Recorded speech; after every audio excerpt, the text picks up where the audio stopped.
Broadcasting from the tripinsurance.com studios in Jacksonville, Florida. This is Cruise Radio. Hey, how's it going? My name is Doug Parker. Thank you so much for checking out this episode of Cruise Radio. Very happy to have you here, my friend. A review of Celebrity Millennium on this week's show up in Alaska. But first, staff writer Richard Sims with Cruise News. Hey, Richard. Hey, Doug. Jumping right into it, a guest was assaulted on a Carnival cruise ship. Yeah, this is one of those crazy stories. The Carnival Magic is the ship, and they were getting toward the end of their sailing when one passenger allegedly attacked another. According to a passenger we actually contacted and spoke to who was on board at the time, the incident occurred during the playlist production Flick. It's not exactly clear what went down or what motivated the incident, but the attacker used a glass. Now, by some reports, they took two glasses and clashed them together to break it and get a sharp edge. After the incident occurred, everybody was cleared out of the theater. The attacker was confined to their stateroom until the ship arrived in Norfolk, where they were handed over to the authorities. There's an investigation underway, and the FBI is involved, and of course, when something like this happens, whenever there's a fight or an attack, something like this, it gets people talking about, drunks on ships and the fact that the drink package, the Cheers drink package, you can get 15 drinks a day, and that's a crazy amount of drinks, and blah, blah, blah.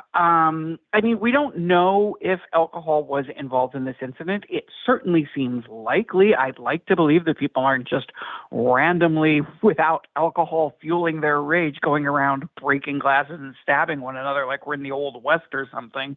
But we don't know. What I do know, and this is important to remember, is we talk a lot about how ships are basically small cities. They have 2,000, 3,000, 4,000, 6,000 people on them. And when you have that many people, things are going to happen. Just like I guarantee you, last night in Jacksonville, Florida, there was a bar fight somewhere and somebody probably got cut. So, it does become magnified when it happens on a ship because it gets more attention. But it's important that we keep these things in perspective, which is not to say it's not serious. Of course it's serious, and it's a really messed up thing that somebody did this. But it's also important to keep it in perspective as far as, what it actually is in the grand scheme of things. And it came out Wednesday morning. An Australian court has ruled against Carnival Corporation over COVID risks. Yeah, this had to do with the Ruby Princess incident back in 2020, which was one of the incidents that sort of made cruise ships the face of COVID for a while. It's, really, frankly, one of the incidents that led to the industry-wide shutdown. In this case, the court said that Carnival Corporation misled the passengers with regards to the COVID measures they had in place, and that the ship really shouldn't have embarked passengers and set sail. It's a class action lawsuit. There are about 1,000 people involved. It's interesting to note that there are no Americans involved in this suit because they basically signed a separate waiver that prevents them from being able to be a part of this class action suit. So this is approximately 1,000 people, mostly from Australia.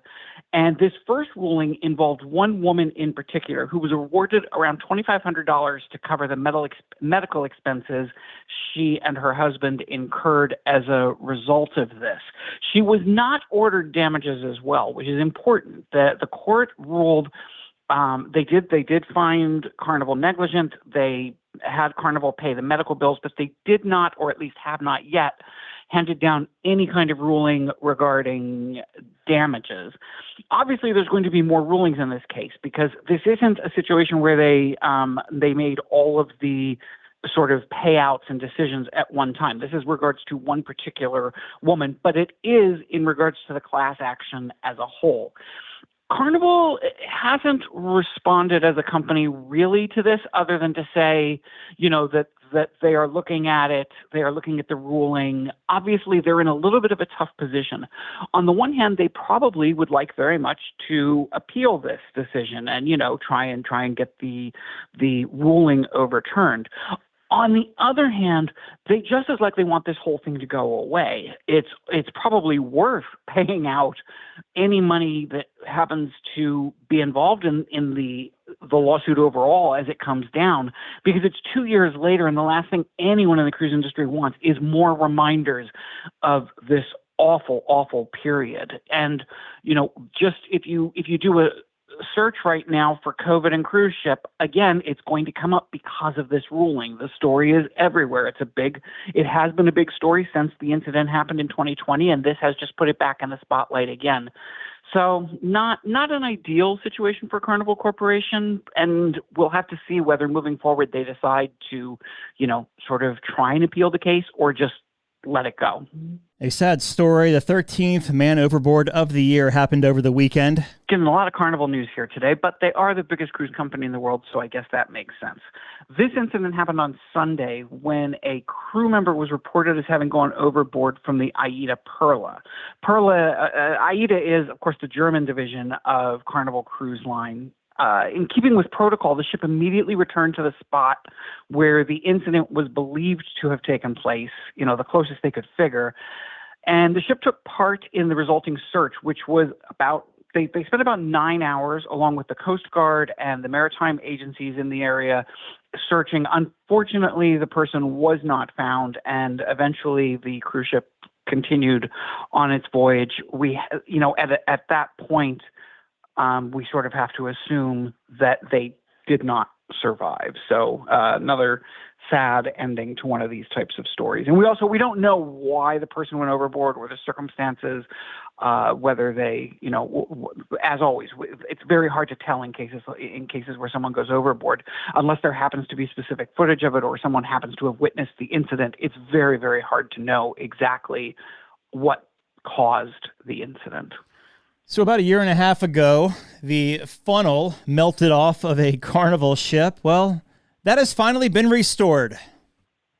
Finally, at last, the poor thing has been scarred all this time. So the Carnival Freedom is the ship, and it was back in May of 2022 that the ship's funnel caught fire while she was docked in Grand Turk.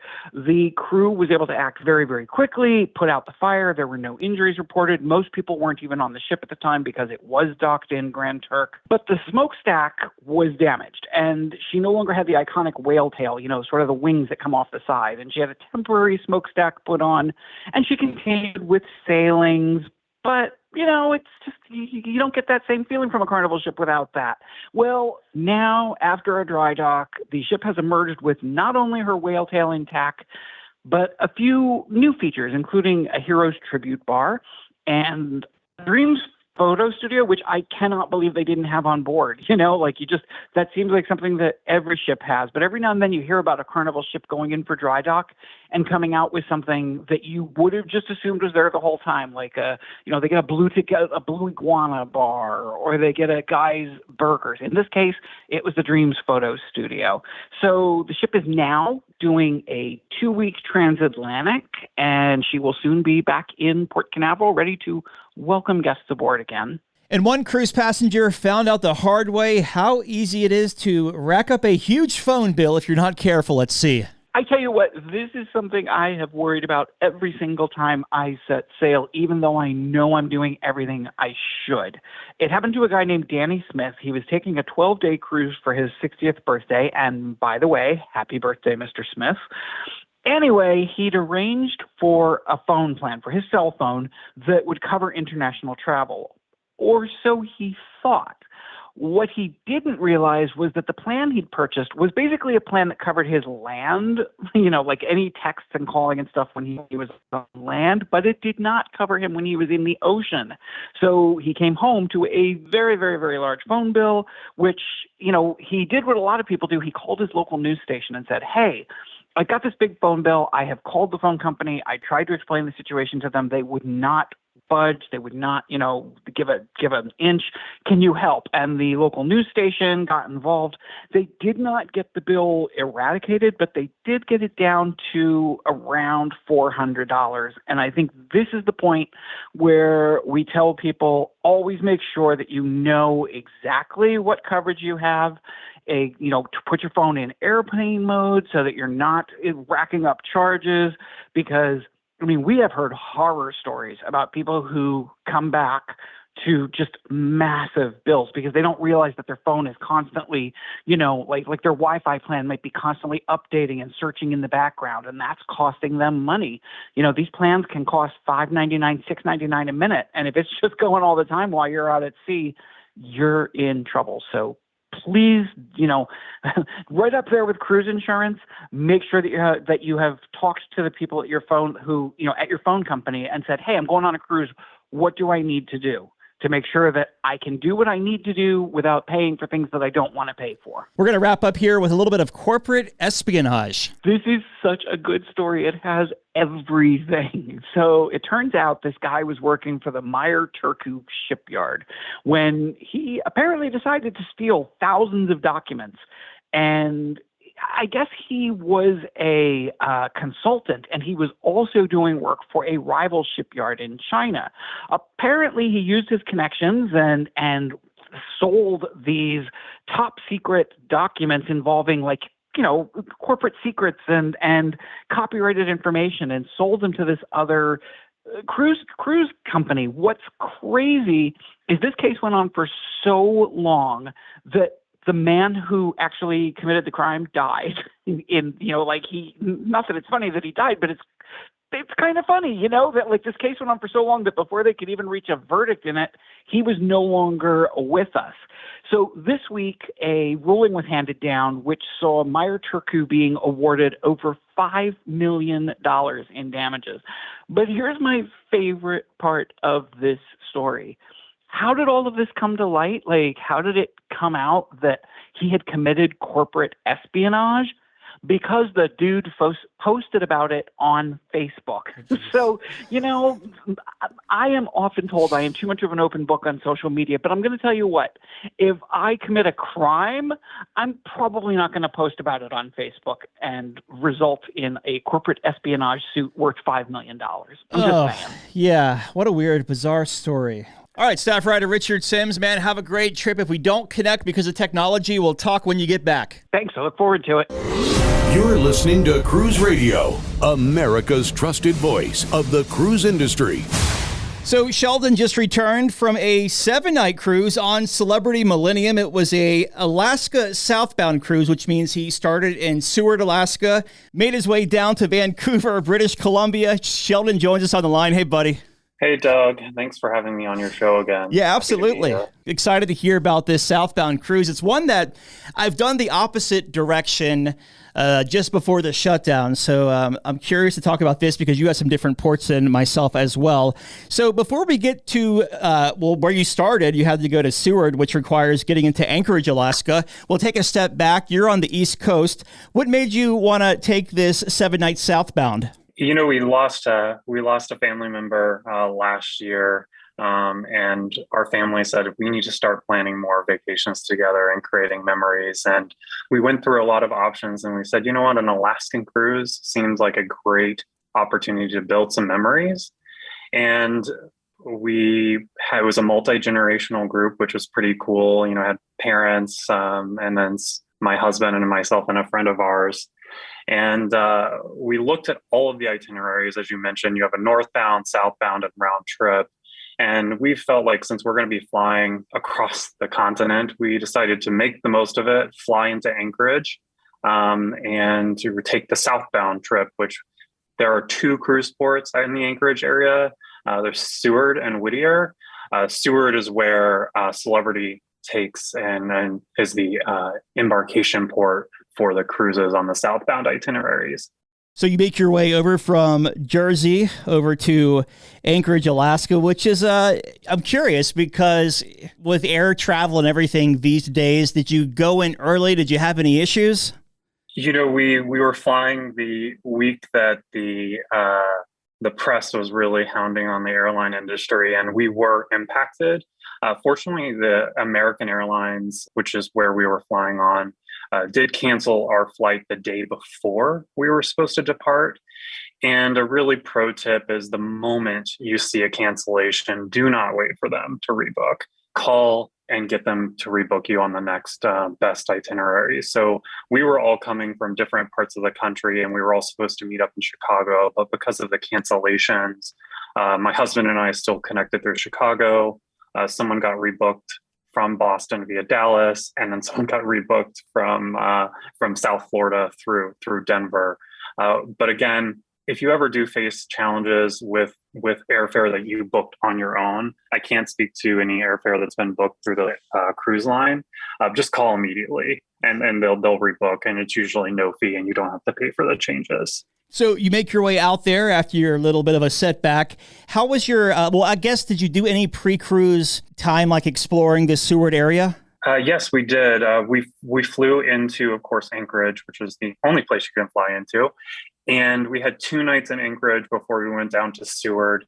And in Anchorage, we booked a Tours by Local, which was a 4-hour just privately guided tour around the Anchorage area, in which we went to the seaplane airport, if you will, that all the seaplanes took off, went to a few lookout spots and viewing spots. And it was good to see the area. Definitely made me yearn to go see Denali. We actually couldn't see Denali when we were there because of some forest fires, but we figure we'll save that for another time when we have, more time and more PTO to really maybe do a land tour up through Fairbanks and maybe see the Northern Lights at that time. Yeah. We did do a restaurant downtown, and I don't know if you guys have, if your audience has a few extra days or is within your budget, but I highly recommend. It's a long-standing steakhouse called Club Royale. It exceeded expectations, and it was really good as a nice dinner. And of course, during the summer, it's light out all the time, and it was a little trippy leaving the restaurant at 9 p.m. and it was sunny, bright, and hot. So that took a little bit of a while to get used to. After we got used to the daylight, we had our early morning departure to Seward. So for those of you that may not be familiar with the cruise ports in the Anchorage area, Seward is a 3-hour-ish drive via motor coach or a 4 to 5 hour train ride. We opted to actually take the train, and it was the best excursion of the trip. We got to see the wildlife, glaciers from afar, waterfalls, and not to mention the wildlife. I'm going to say it again. Just as a few pro tip for any listeners that may be taking that train ride, there are 2 classes of service on the ship, on the train. It's called Adventure Class and Gold Star Class. We went for the less expensive option called Adventure Class. And that was just because of pricing and what was within our budget for the group. But the biggest difference that is actually not listed on the website is that the Gold Star cars are actually up front, and they always got the first sights on seeing the wildlife before the train came and scared the wildlife away. So by the time we got to some of the locations where we saw moose and bear, most of them were already running away from the train just because of the noise. But just a pro tip for you. Yeah, you saw the wildlife's backside. Yeah. Exactly. So you make your way to Seward to embark Celebrity Millennium. How was the embarkation process there? Because is there actually like a physical terminal set up there? The terminal building is just a large warehouse. It actually reminds me a lot of San Juan, where it's just a massive building that you walk through, like a convention hall, if you will. Yeah. So the train arrives in the train depot in Seward, and Celebrity offers complimentary shuttle from the train station over to Seward. We opted to take it because we had some bags, and it just made sense just to take the complimentary shuttle. It was also raining that day, which was the only day that it actually rained on our cruise. So we opted to just skip Seward for this time and get right on the ship.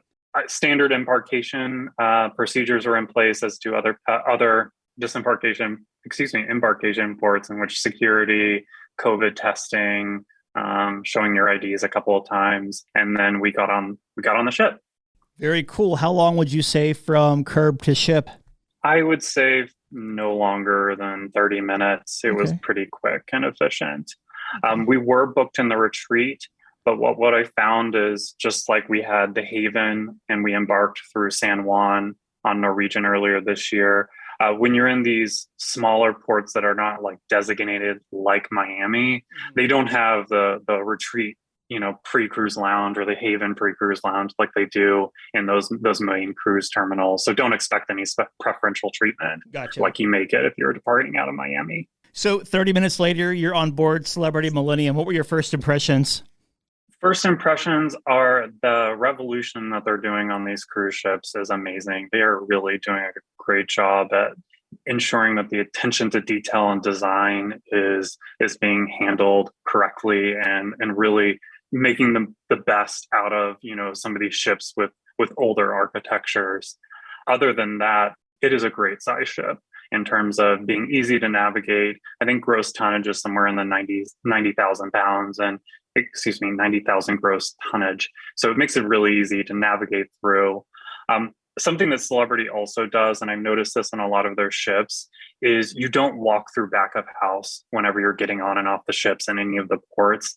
And while it seems like a no big deal, it actually does make it nice when there's a designated entrance and exits where you don't have to see the back of house when you're walking through. Yeah. It's the small things to me that make a difference. So for me, that's a nice observation, a nice thing, but it wouldn't make or break me booking this cruise or any other cruise. Sure. So you had a retreat suite on this 7-night cruise.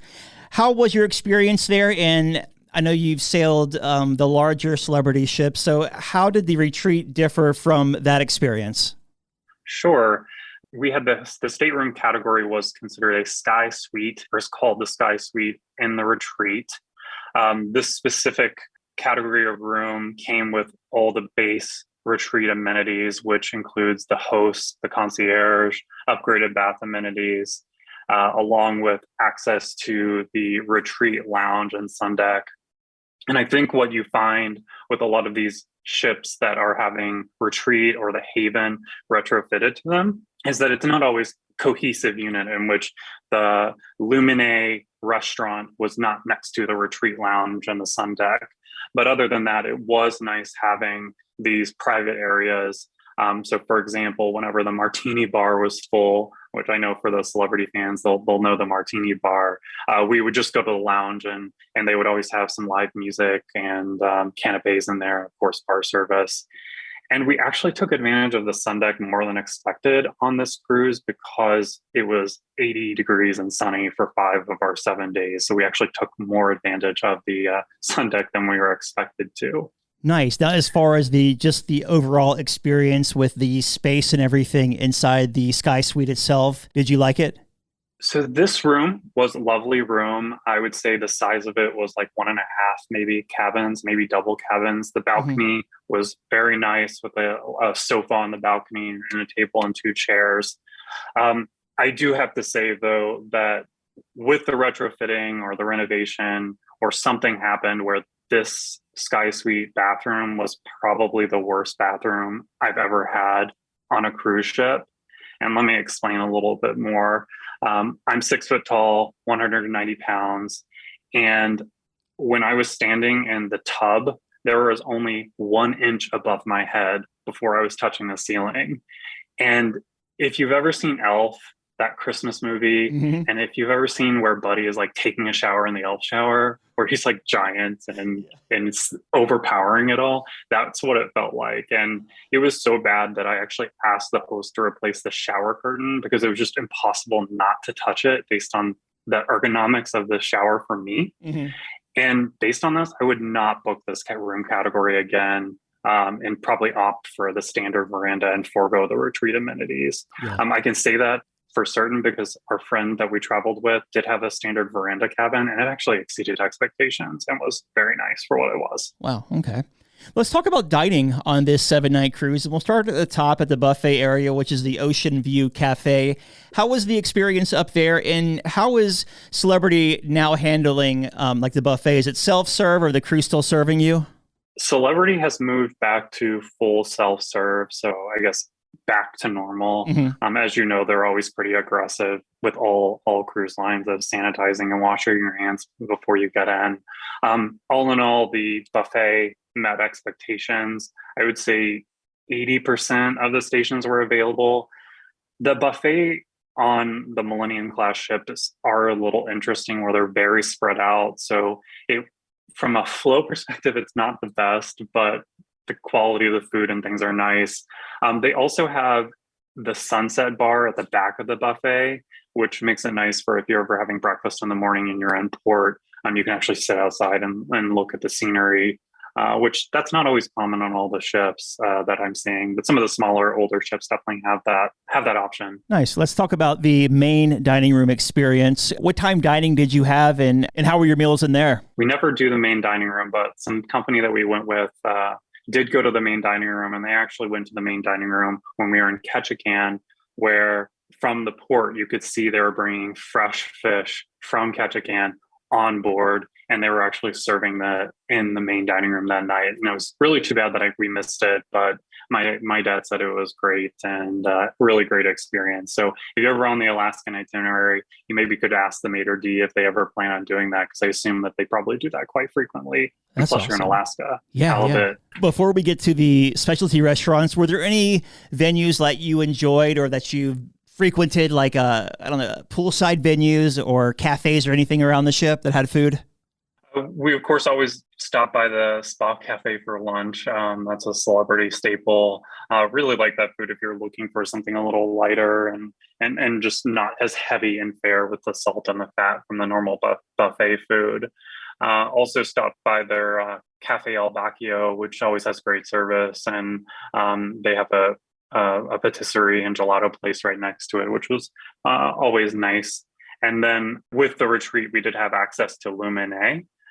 So Lumine is a little different than the way they do it on the Haven. So Lumine actually has the same menu every day for breakfast. And I think you may kind of feel like this, and probably a lot of your listeners will. Every once in a while, you find that one item on a cruise ship that just speaks to you and you can't get enough of. For me, this cruise, it was the dulce de leche croissants that were served in the morning. And I probably had more than 2 dozens over the 7 days. But then on the flip side, for dinner at Lumine, they actually had rotating items, which is different than the way Haven does it, which Haven has a fixed menu. Again, based on my husband being a food snob, and we just are very particular about the quality of the food, we found that the Haven's dedication and consistency with each dish made each dish great. But with the rotating items, you don't always get a chance to perfect the dates. So it was hit or miss sometimes on the entrees that we had. We did actually buy the 3 or 4 night specialty dining package. I can't remember what it was, but we did do Le Petit Chef or Cuisine. That was the crowd pleaser for my family. It was very entertaining. I think based on what I heard from the staff is that they said there are actually 2 different animation shows with 2 different menus. So if you ever are booking it, you can just ask them, what are the menus that they're having on each night? And then they also have alternate menus if you don't want to choose that specific one. But really cool experience. And that was our first time doing it. We actually didn't do it on Celebrity Apex. We went a couple of years ago. And then we did do Tuscan as a specialty restaurant. It was a nice steakhouse, definitely had the best filet that we had on the ship. And then we did Sushi on 5. Sushi on 5 was okay, did not exceed expectations. Our memory of Sushi on 5 was actually on Celebrity Apex in Santorini, and we were sailing away looking at the caldera in Santorini. So you really can't replace that experience on Sushi on 5 on a Millennium with the windows closed, and it was pretty dark. But other than that, it was fine and met expectations. So how was the entertainment on this 7-night cruise? The last time I was on your show, I talked about how Celebrity doesn't do the big licensed branded shows like some of the competitors do, like Norwegian with the Broadway shows, or Royal as well.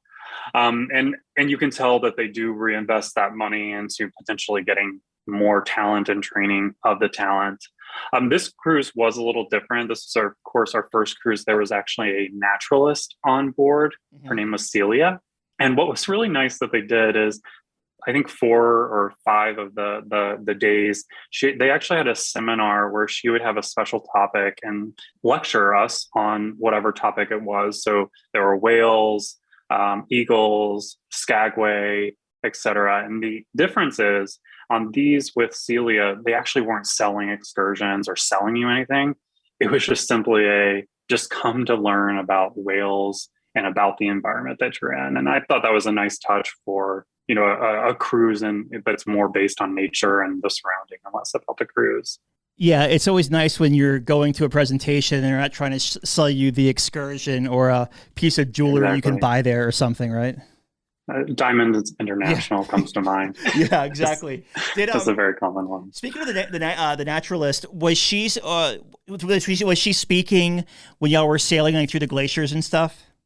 Yes, she was the host or was over the PA intercom Cool. when they were sailing the Hubbard Glacier, which we can get to that excursion here Yep. in a little bit. We actually weren't on board. We took the special excursion off. Nice. But then rounding up the rest of the entertainment, again, with this being a smaller ship, they do a really good job of managing the flow of people from all their entertainment venues. And we noticed Celebrity Apex and Reflection did this as well. And I don't know if this is a celebrity thing or it's just very apparent, but for example, if the show is from 9 to 10, then there's always going to be like a 10:15 next like after party or silent disco in the Sky Lounge. And it doesn't seem as purposeful as it does on Celebrity compared to Royal and Norwegian. And I don't know if all the cruise lines do this, or maybe it's just the flow of the ship and how they curate their entertainment venues. But it seems like Celebrity on the Apex, Millennium, and Reflection all did this really well. And it was always easy to know, all right, well, what's the next best thing now to go after if you see the primary show? Yeah. And then we were on a holiday sailing for July 4th. So they did have a special event for July 4th, which was really nice in the main atrium, where they asked all the veterans to come early, which one of our friends we were traveling with was a veteran. And they did a special presentation in recognition of veterans, which was pretty nice. And of course, they passed out their signature red, white, and blue cocktail to honor the veterans and celebrate the 4th. Nice. Very cool. All right. So let's talk about the sea days on this 7-night cruise. Before we actually talk about the crowds and congestion or lack of on the ship, did you ever find out how many people were sailing? Through some of the conversations with people, we were at 70% capacity. Okay. So I think it was like 1,500 out of 2,200. So I'd say it was a pretty decent sized crowd, but it was not crowded at all in terms of like, I think the most crowds we saw was during the July 4th festival, actually, in the atrium. For the ports of call, I know that you went, Hubbard Glacier was your very first, well, we'll call it a port, but a stop. But you mentioned the naturalist was speaking there as well. How was your experience there? For those of you that may or may not know this, the week before we actually started our cruise, I believe it was Norwegian Sun hit a growler or an iceberg because they were getting a little too close to the Hubbard Glacier. And we saw that the special excursion on that day opened up with 2 slots. So we did book. It was pretty expensive, $300 per person, which was the special excursion where you get off the main ship and get onto a smaller boat that can get closer to this. We did it as a type of, I guess you could call insurance, because we knew that with that news of Norwegian Sun and the fact that the weather was such a variable, we may or may not be able to get that close. But the weather was actually so clear, and both the ship and the smaller boat got really close to the Hubbard Glacier. And it's hard to put the size in perspective, but the Hubbard Glacier, I think, is somewhere around 40 stories tall and 7 miles wide. So it's just this massive hunk of ice. And really glad we did it. Had we known the weather was so clear, we probably wouldn't have and saved that $300 per person. But we did it because of all the headlines, and you just never know what the weather of getting that close. Yeah, it's always a crapshoot with that weather in Alaska, too. Right. And then, of course, after that, we were treated with 4 sunny, hot days, starting with Juneau. Juneau, we did the obligatory whale watching and then a Mendenhall hike. We were split because my dad didn't want to do the hike. So we actually had 2 different whale watching experiences. My group with my husband and our friends saw 3 whales, and my dad's group saw so many that they lost count. So there was definitely some FOMO over that, and we actually booked another whale watching in a following port. After Juneau, we went to Skagway, and that was actually on the July 4th. And what a perfect town to celebrate July 4th in. They did all of the traditional July 4th festivals, like the pizza toss, the egg toss, hot dog eating contest. and like the dessert basket auctions and things like that. And that was a very, very cool experience. I'm really glad that we did that. And we didn't book an excursion because we knew that was going on during that day. Were you all there late into the evening? Yeah, our time was like 8 to like 7, and Juneau was 8 to 9. So those are very long days based on the itinerary. They were able to afford us some more time in the port. Sure. So Skagway was great. We didn't do the train excursion because we had already done, of course, the train from Anchorage to Seward. And then, of course, that after that day, we went to Icy Strait Point or Hoonah. This is a really cool port. And I was a little hesitant based on the fact that, it's privately owned, partially owned by, some investment companies. But I really liked how you're kind of just dumped into the wilderness on the corner of the island. And I can't wait to see the growth of this island and what the cruise lines do with it as the market matures for that port. We did book the whale watching, not through the cruise ship, but through Hoonah Adventures. And we're really glad we did, because a pod of orcas came up right to our small little boat and just inspected and were just swimming around us for a solid 45 minutes. And they were really cool, and definitely glad we did that second whale watching excursion since we missed out on the first one. How many cruise piers do they have at Icy Strait Point now? There were only 2 visible ones. Just a pro tip, there's one cruise pier that's further away from the main, excursion centers.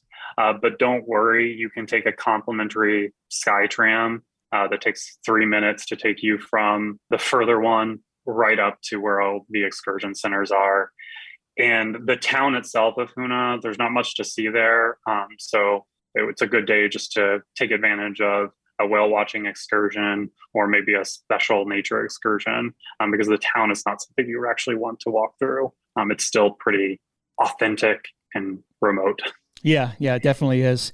Your next port of call was Ketchikan. How was that? It was good. We did the lumberjack show and a totem excursion. A lumberjack show was highly entertaining. If you've got kids, that's definitely the excursion to go to. Totem was interesting to learn about. And, as we were going through this cruise, seaplanes have been on the back of my mind, and I really wanted to do a seaplane ride. So when we got to Ketchikan, I opened the curtain and opened the balcony, and a seaplane was taking off right in front of us in Ketchikan, and I immediately booked it right away. And we lucked out because it was sunny and hot, and the weather didn't play a factor in that, and so all the planes were running. It was an hour-long tour from takeoff to landing, and it took us over to Misty Fjords National Monument, and I'm really glad that I did that last minute. I was able to squeeze it in during the day. How much cheaper, were you able to see how much cheaper it was buying it on land than against the cruise ships package? I did not have a comparison. I always used, if I ever am booking excursions, not through the cruise lines. I use the TripAdvisor platform called Viator or TripAdvisor, and it was $300. But if you call the place, they usually give you a better discount because they're not paying a fee to TripAdvisor or Viator for that tour. So if you shop around, you can usually get a better deal or a cash rate. Yeah, if you're feeling like it. Yeah, I was going to say when I was up there in Ketchikan, I did a flight seeing tour for an hour. And it was, on the ship, it was $399. And off the ship, through the guy, it was a $200 cash deal. Oh, that's great. Yeah. Definitely take advantage of it. Yeah. So it's always do your research if you want to do one of those high ticket excursions. And after Ketchikan, your cruise ended in Vancouver. So any post-cruise time in Vancouver? Yeah, we did have one day in Vancouver to explore. So we got off the ship. It was pretty easy. When you're in a suite on Celebrity, you can get off at any time. Your luggage is always available. Since we were traveling with people that were not in suites, we walked off together at their assigned time, which was like 8:30. I had shipped to taxi less than 20 minutes. It was very quick and easy to get off the ship and find your luggage, especially with a small ship like this. We took a taxi to our hotel and then actually dropped our bags and then went back downtown Vancouver. Because we were only there for a day, we did the hop on, hop off. So we rode the hop on, hop off for an hour. And then we got off at Granville Island, which I highly recommend. Granville is a mix of art, culture, entertainment, restaurants, and things to see. So we made it an afternoon, had lunch and happy hour. And then our flight was at 6 a.m. the next day. So we made it an early night. With Vancouver and flying out of it, there is a U.S. customs spot in Vancouver. So you actually go through customs before you get to the plane, which is nice if you're connecting through the U.S.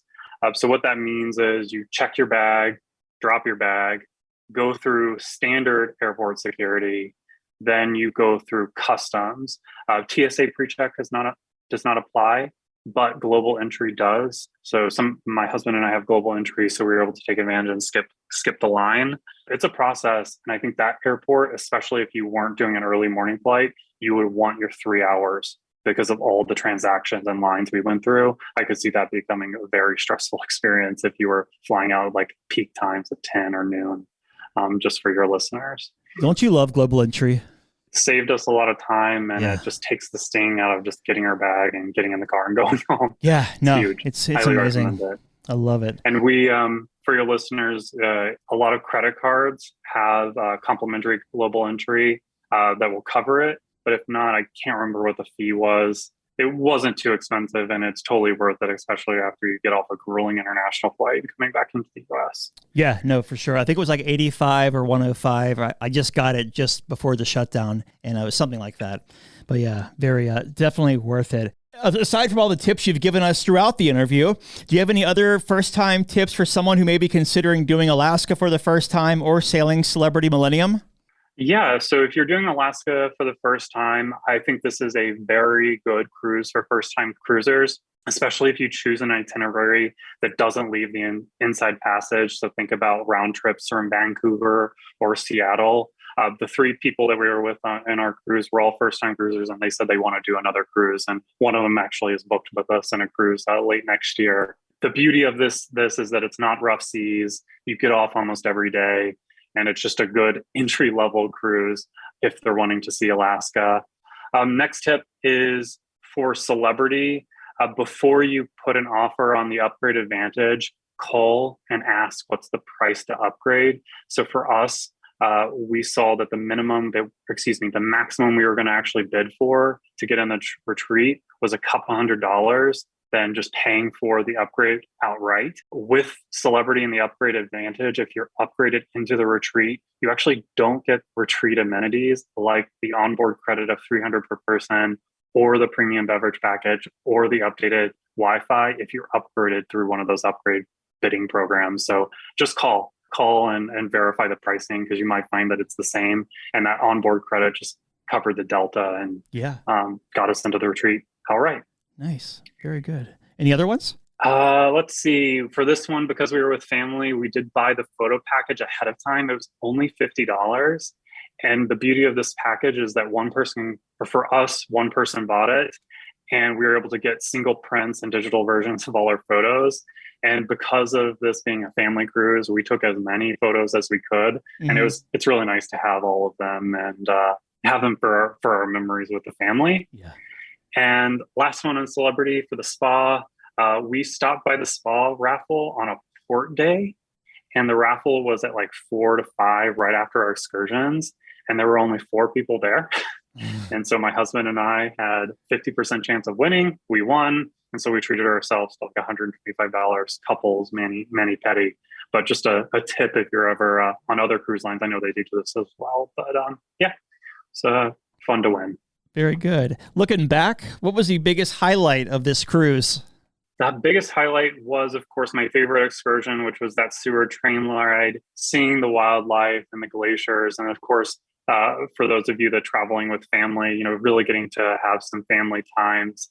And then for the Celebrity Millennium fans, I finally get why people affectionately call Celebrity Millennium Millie and why people love her. She is a really good ship. And final thoughts, what you just covered some of them, of Celebrity Millennium. The last ship we were on was the Oasis of the Seas. While those big ships have a lot of amenities, the smaller ones are nice too, and it's easy to navigate through to all the decks because you're always one or two decks away. The renovation on Celebrity Millennium was really done well. If you do the other the other ships in the class, you don't realize you're on a nearly 20-year-old ship. Sheldon, have you done Alaska before? Or was this your first time? This was our first time doing Alaska. I know that Alaska gets a rep for being an old person's cruise. Mm-hmm. I know someone at work says, I've never done an Alaskan cruise because I'm not old enough to do it. Well, I think it's all in what you make of it. And I found that the mix on this cruise was multi-generational, just like our group. And I would highly recommend, if you've got the time and it's within your budget, you go ahead and do it, because it's a nice alternative to a Caribbean cruise if you're getting burned out on the Caribbean. There seems to be two different misconceptions about Alaska. One is that, like you just said, the age thing. And the other is, if I want to go on a cruise, I want to go to warm weather. But people don't realize that, like, Juneau and stuff in the summertime is like 80, 85 degrees sometimes. 100%, and we were able to take advantage of that pool deck on those days as well. Very good. Well, Sheldon, thank you so much for sharing this experience of this 7-night cruise on Celebrity Millennium from Seward down to Vancouver. I really appreciate it. Looking forward to the next one. Thanks. I'll speak to you soon. All right, Dougie, let's see what we got for you, buddy. Cruise Radio is produced at the tripinsurance.com studios in Jacksonville, Florida. Get cruise news, ship reviews, and money-saving tips every Thursday on Cruise Radio. If you've enjoyed this episode, please subscribe to the show. If you want to help spread the word, give Cruise Radio a 5-star review. Find Cruise Radio where you listen to your favorite podcast or online at cruiseradio.net. I'm your announcer,